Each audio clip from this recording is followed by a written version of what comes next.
A Fazenda Platô Azul, exemplo de manejo eficiente em todas as etapas, de produção a pós-colheita, investe no que há de mais moderno em seu processo de secagem.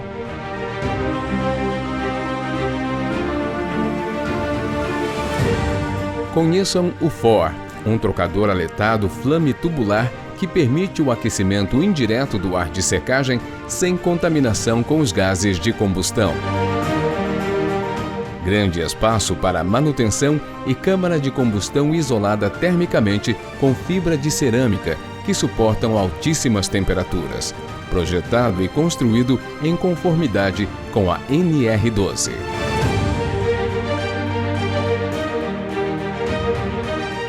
Cool Seed, tecnologias de pós-colheita.